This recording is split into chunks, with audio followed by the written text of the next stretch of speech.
ದೇವಸ್ಥಾನದಿಂದ ಮನೆಗೆ ಬಂದ ಮೇಲೆ ಈ ತಪ್ಪನ್ನು ಮಾಡಿದರೆ ಆ ದೇವರು ಕೂಡ ಕಾಪಾಡುವುದಿಲ್ಲ.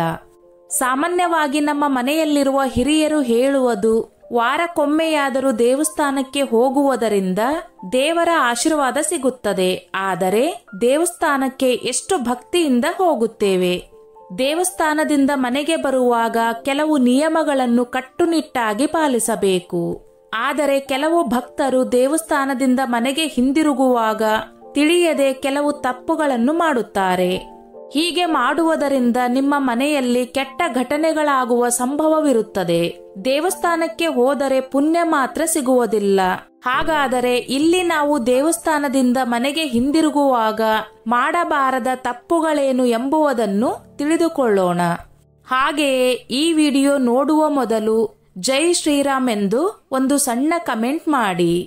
ಅನೇಕ ಜನರು ದೇವಸ್ಥಾನಕ್ಕೆ ಹೋದಾಗ ದೇವಸ್ಥಾನದಲ್ಲಿರುವ ದೇವರ ಮೂರ್ತಿಯನ್ನು ಮುಟ್ಟಿ ನಮಸ್ಕರಿಸುತ್ತಾರೆ. ಆದರೆ ಎಂತಹ ಪರಿಸ್ಥಿತಿಯಲ್ಲೂ ದೇವರ ವಿಗ್ರಹ ಅಥವಾ ಮೂರ್ತಿಯನ್ನು ಮುಟ್ಟಿ ನಮಸ್ಕರಿಸಬಾರದು. ವಿಶೇಷವಾಗಿ ಮಹಿಳೆಯರು ಆಂಜನೇಯ ಸ್ವಾಮಿಯ ಗುಡಿಗೆ ಹೋದಾಗ ಸ್ವಾಮಿಯನ್ನು ಮುಟ್ಟಲೇಬಾರದು. ಏಕೆಂದರೆ ಆಂಜನೇಯ ಸ್ವಾಮಿ ಬ್ರಹ್ಮಚಾರಿ. ಆದ್ದರಿಂದ ಸ್ತ್ರೀಯರು ಮುಟ್ಟಬಾರದು ಎಂದು ವೇದ ವಿದ್ವಾಂಸರು ಹೇಳುತ್ತಾರೆ. ಜ್ಯೋತಿಷ್ಯ ಶಾಸ್ತ್ರದ ಪ್ರಕಾರ ವೈದಿಕ ಮಂತ್ರಗಳಿಂದ ಭದ್ರವಾಗಿರುವ ದೇವರ ವಿಗ್ರಹಗಳನ್ನು ಸ್ಪರ್ಶಿಸುವುದು ಅಶುದ್ಧವಾಗಬಹುದು ಎಂದು ವೇದ ಪಂಡಿತರು ಸೂಚಿಸುತ್ತಾರೆ. ಹಾಗಾಗಿ ದೇವಸ್ಥಾನಕ್ಕೆ ಹೋದಾಗ ಭಕ್ತಿಯಿಂದ ದೇವರಿಗೆ ನಮಸ್ಕರಿಸಿ ದೇವರ ಆಶೀರ್ವಾದ ಪಡೆಯಿರಿ. ಆದರೆ ದೇವರ ವಿಗ್ರಹಗಳನ್ನು ಮುಟ್ಟಬಾರದು. ಅದರಲ್ಲೂ ದೇವಸ್ಥಾನಕ್ಕೆ ಹೋಗುವವರು ಖಾಲಿ ಕೈಯಲ್ಲಿ ಹೋಗಬಾರದು. ದೇವರಿಗೆ ಕರ್ಪೂರ, ಹಣ್ಣು, ಕಾಯಿ ಏನನ್ನಾದರೂ ತೆಗೆದುಕೊಂಡು ಹೋಗಿ. ದೇವಸ್ಥಾನಕ್ಕೆ ಹೋಗುವಾಗ ತೆಂಗಿನಕಾಯಿ ಮತ್ತು ಹೂಗಳನ್ನು ಒಯ್ಯುವುದು ತುಂಬಾ ಒಳ್ಳೆಯದು.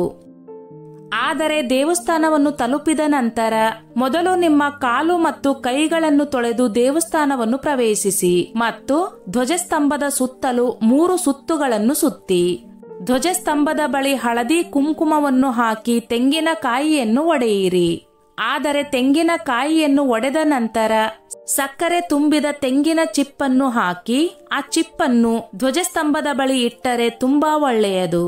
ಇದನ್ನು ಮಾಡುವವರಿಗೆ ಯಾವುದೇ ಕೋರಿಕೆ, ಹರಕೆಗಳು ಬಹುಬೇಗ ಈಡೇರುತ್ತದೆ ಎನ್ನುತ್ತಾರೆ ಆಧ್ಯಾತ್ಮಿಕ ಪಂಡಿತರು. ದೇವರನ್ನು ಭೇಟಿ ಮಾಡುವಾಗ ದೇವಾಲಯದ ಗಂಟೆಯನ್ನು ಬಾರಿಸಿ. ನಿಮ್ಮ ಬಲಗೈಯಿಂದ 3 ಬಾರಿ ಗಂಟೆ ಬಾರಿಸುವುದರಿಂದ ಮನಸ್ಸಿಗೆ ಆಧ್ಯಾತ್ಮಿಕ ಆನಂದ ಸಿಗುತ್ತದೆ. ಮನಸ್ಸಿನ ಶಾಂತಿ ಹಾಗೂ ಎಲ್ಲಾ ದೇವತೆಗಳ ಆವಾಹನೆ. ಅದರಲ್ಲೂ ಕೆಂಪು ಬಟ್ಟೆ ಧರಿಸಿ ದೇವಸ್ಥಾನಕ್ಕೆ ಹೋದರೆ ತುಂಬಾ ಒಳ್ಳೆಯದು. ನಮ್ಮ ಸಮಸ್ಯೆಗಳನ್ನು ಹೇಳಿಕೊಂಡು ದೇವಸ್ಥಾನದಲ್ಲಿ ದೇವರ ಮುಂದೆ ಕಣ್ಣೀರು ಹಾಕಬಾರದು. ಆದರೆ ಹೆಚ್ಚಿನ ಮನೆಗಳಲ್ಲಿ ಹಣದ ಸಮಸ್ಯೆ ಯಾವಾಗಲೂ ಇರುತ್ತದೆ. ಕೆಲವು ಮನೆಗಳಲ್ಲಿ ಅವರು ಎಷ್ಟು ಹಣ ಸಂಪಾದಿಸಿದರೂ ಮನೆಯಲ್ಲಿ ಹಣ ನಿಲ್ಲುವುದಿಲ್ಲ. ಅಂತವರು ಗುರುವಾರ ಸಾಯಿಬಾಬಾ ದೇವಸ್ಥಾನಕ್ಕೆ ಹೋಗಿ ದೇವಸ್ಥಾನದಲ್ಲಿ ತೆಂಗಿನಕಾಯಿಯನ್ನು ಇಟ್ಟು ಅಲ್ಲಿ ವಿಭೂತಿಯನ್ನು ಧರಿಸಬೇಕು. ಆ ಗುಡಿಯ ಸುತ್ತಲೂ 3 ಪ್ರದಕ್ಷಿಣೆ ಹಾಕಿದರೆ ಮನೆಯಲ್ಲಿ ಹಣದ ಸಮಸ್ಯೆ ಇಲ್ಲದೆ ನಿಮ್ಮ ಮನೆಗೆ ಹಣ ಬರುತ್ತಲೇ ಇರುತ್ತದೆ. ಅನೇಕ ಜನರು ದೇವಸ್ಥಾನಕ್ಕೆ ಭೇಟಿ ನೀಡಿದ ನಂತರ ದೇವಸ್ಥಾನದಲ್ಲಿ ಕುಳಿತುಕೊಳ್ಳದೆ ಬರುತ್ತಾರೆ. ಆದರೆ ಅದನ್ನು ಮಾಡಬಾರದು. ಕನಿಷ್ಠ ದೇವಸ್ಥಾನದಲ್ಲಿ 2 ಅಥವಾ 3 ನಿಮಿಷಗಳ ಕಾಲ ಶಾಂತವಾಗಿ ಕುಳಿತು ಭಗವಂತನನ್ನು ಧ್ಯಾನಿಸಿ ಮನೆಗೆ ಮರಳಬೇಕು. ದೇವಸ್ಥಾನದಿಂದ ಮನೆಗೆ ಬಂದ ಮೇಲೆ ಅನೇಕ ಜನರು ಕೈ ಕಾಲುಗಳನ್ನು ತೊಳೆಯುತ್ತಾರೆ. ಆದರೆ ವೇದ ವಿದ್ವಾಂಸರು ದೇವಸ್ಥಾನದಿಂದ ಮನೆಗೆ ಬಂದ ತಕ್ಷಣ ಪಾದ ತೊಳೆಯಬಾರದು ಎಂದು ಹೇಳುತ್ತಾರೆ. 1 ನಿಮಿಷ ಮನೆಯಲ್ಲಿ ಕುಳಿತು ನಂತರ ಎಲ್ಲಾ ಕೋಣೆಗಳಿಗೆ ಹೋಗಬೇಕು. ದೇವಸ್ಥಾನದಿಂದ ಮನೆಗೆ ಬಂದ ತಕ್ಷಣ ಸ್ನಾನ ಮಾಡಬೇಡಿ. ಏಕೆಂದರೆ ನಾವು ದೇವಸ್ಥಾನದಲ್ಲಿ ಇರುವಾಗ ನಮ್ಮ ಇಡೀ ದೇಹವು ದೈವಿಕ ಶಕ್ತಿಗಳಿಂದ ತುಂಬಿರುತ್ತದೆ. ಅಂದರೆ ನಮ್ಮ ಇಡೀ ದೇಹವು ಧನಾತ್ಮಕ ಶಕ್ತಿಯಿಂದ ತುಂಬಿರುತ್ತದೆ. ಹಾಗಾಗಿ ಮನೆಗೆ ಬಂದ ತಕ್ಷಣ ಸ್ನಾನ ಮಾಡಿದರೆ ಆ ಧನಾತ್ಮಕ ಶಕ್ತಿ ಹೊರಟು ಹೋಗುತ್ತದೆ. ಶಿವನ ದೇವಸ್ಥಾನದಲ್ಲಿ ಪ್ರದಕ್ಷಿಣೆ ಮಾಡಿದರೆ ಚಂಡಿ ಪ್ರದಕ್ಷಿಣೆ ಮಾತ್ರ ಮಾಡಬೇಕು. ಶಿವನ ದೇವಸ್ಥಾನವನ್ನು ಪ್ರವೇಶಿಸಿದಾಗ ನಾವು ಮೊದಲು ನಂದಿಯ ದರ್ಶನವನ್ನು ಪಡೆಯಬೇಕು. ದೇವಸ್ಥಾನದಲ್ಲಿ ದರ್ಶನ ಪಡೆದ ನಂತರ ನೇರವಾಗಿ ಮನೆಗೆ ಬರಬೇಕು. ಈ ರೀತಿ ದೇವಸ್ಥಾನದಿಂದ ಮನೆಗೆ ಬಂದರೆ ನಿಮ್ಮ ಮನೆಯೆಲ್ಲ ದೈವಿಕ ಶಕ್ತಿಯಿಂದ ತುಂಬಿರುತ್ತದೆ. ದೇವಸ್ಥಾನದಲ್ಲಿ ಕೊಡುವ ಪ್ರಸಾದವನ್ನು ಅನೇಕ ಜನರು ಮನೆಗೆ ಹೋಗುವಾಗ ತಿನ್ನುತ್ತಾರೆ. ಆದರೆ ಹೀಗೆ ಮಾಡಬಾರದು. ದೇವಸ್ಥಾನದಲ್ಲಿ ನೀಡುವ ಪ್ರಸಾದವನ್ನು ದೇವಸ್ಥಾನದಲ್ಲಿಯೇ ಸೇವಿಸಬೇಕು ಎನ್ನುತ್ತಾರೆ ವೈದಿಕ ಪಂಡಿತರು. ದೇವಾಲಯದಲ್ಲಿ ನಿಮ್ಮ ಇಷ್ಟಾರ್ಥಗಳು ನೆರವೇರಬೇಕಾದರೆ ಪಂತುಲಗರು ನಿಮ್ಮ ತಲೆಯ ಮೇಲೆ 100 ಗೋಪುರವನ್ನು ಹಾಕುತ್ತಾರೆ. ಆಗ ನಿಮ್ಮ ಮನದಾಳದ ಆಶಯವನ್ನು ಹರಸಿಕೊಳ್ಳಿ. ಏಕೆಂದರೆ ವಿಷ್ಣುವಿನ ಪಾದಗಳು ಶತಗೋಪುರದ ಮೇಲಿವೆ. ಹಾಗಾಗಿ ಶತಗೋಪುರವನ್ನು ತಲೆಯ ಮೇಲೆ ಹಾಕಿಕೊಳ್ಳುವಾಗ ಏನಾದರೂ ಬೇಡಿಕೊಳ್ಳಿ. ನೀವು ಯೋಚಿಸುವ ಬಯಕೆ ನೇರವಾಗಿ ದೇವರ ಪಾದಗಳಿಗೆ ಹೋಗುತ್ತದೆ. ಅಲ್ಲದೆ ಅನೇಕ ಜನರು ದೇವಸ್ಥಾನವನ್ನು ಸುತ್ತುತ್ತಾರೆ. ಕೆಲವರು 3 ಸುತ್ತುಗಳನ್ನು ಮಾಡುತ್ತಾರೆ ಮತ್ತು ಕೆಲವರು 5 ಅಥವಾ 11 ಸುತ್ತುಗಳನ್ನು ಮಾಡುತ್ತಾರೆ. ಇದನ್ನು ಯಾರು ಇಷ್ಟಪಡುತ್ತಾರೆ ಎಂದು ಅವರು ಸುತ್ತುಗಳನ್ನು ಮಾಡುತ್ತಾರೆ.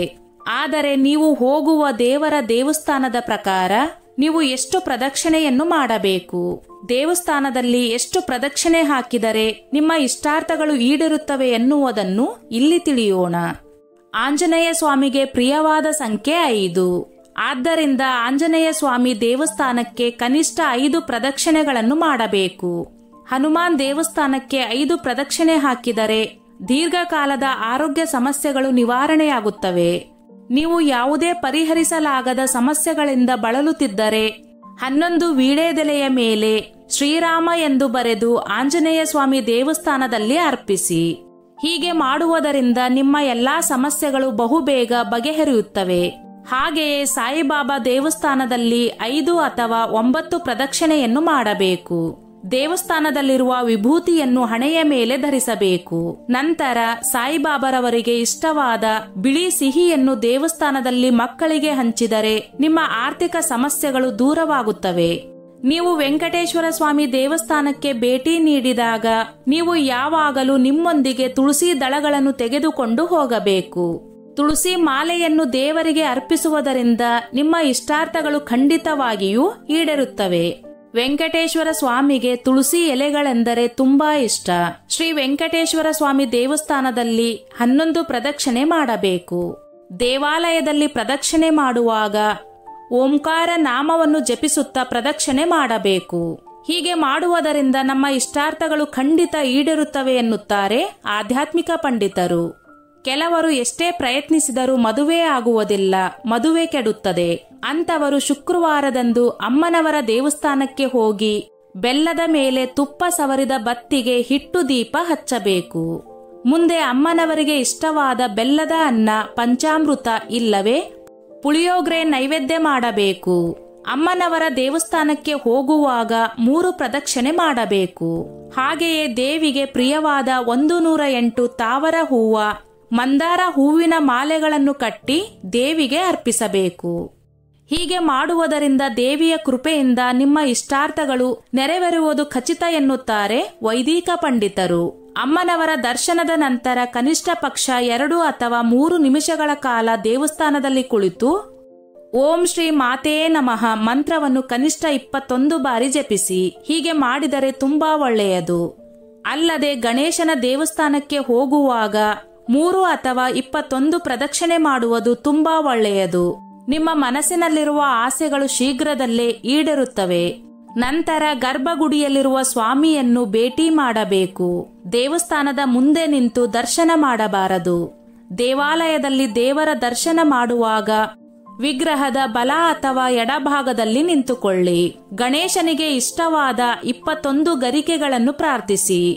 ನಂತರ ನಿಮ್ಮ ಕಣ್ಣುಗಳನ್ನು ಮುಚ್ಚಿ ಮತ್ತು ಭಗವಂತನನ್ನು ನೋಡಿ ಮತ್ತು ಅವರು ನಿಮಗೆ ಮಾಡಿದ ಒಳ್ಳೆಯದಕ್ಕಾಗಿ ಧನ್ಯವಾದಗಳನ್ನು ಹೇಳಿ. ದೇವರ ದರ್ಶನ ಮಾಡುವಾಗ ಬೇರೆ ಯಾವುದೇ ಆಲೋಚನೆಗಳು ಮನಸ್ಸಿನಲ್ಲಿ ಬರಬಾರದು. ಮನಸ್ಸನ್ನು ಭಗವಂತನಲ್ಲಿ ಸ್ಥಿರಪಡಿಸಬೇಕು. ಇದನ್ನು ಮಾಡುವುದರಿಂದ ನಿಮ್ಮ ಕಾರ್ಯವನ್ನು ಯಾವುದೇ ಅಡೆತಡೆ ಇಲ್ಲದೆ ಯಶಸ್ವಿಯಾಗಿ ಪೂರ್ಣಗೊಳಿಸಲು ಸಾಧ್ಯವಾಗುತ್ತದೆ. ಅಲ್ಲದೆ ಆ ವಿಘ್ನೇಶ್ವರ ಸ್ವಾಮಿ ಕೃಪೆಯಿಂದ ನಿಮ್ಮ ಇಷ್ಟಾರ್ಥಗಳು ನೆರವೇರುತ್ತವೆ. ಎಲ್ಲರೂ ದೇವಸ್ಥಾನಕ್ಕೆ ಹೋಗಿ ಪೂಜೆ ಮುಗಿಸಿ ಹಿಂದಿರುಗುವಾಗ ದೇವಸ್ಥಾನದ ಆವರಣದಲ್ಲಿ ಸ್ವಲ್ಪ ಹೊತ್ತು ಕುಳಿತುಕೊಳ್ಳಿ. ಆ ಸಮಯದಲ್ಲಿ ಪರಮಾತ್ಮನ ದರ್ಶನ ಮಾಡಬೇಕು.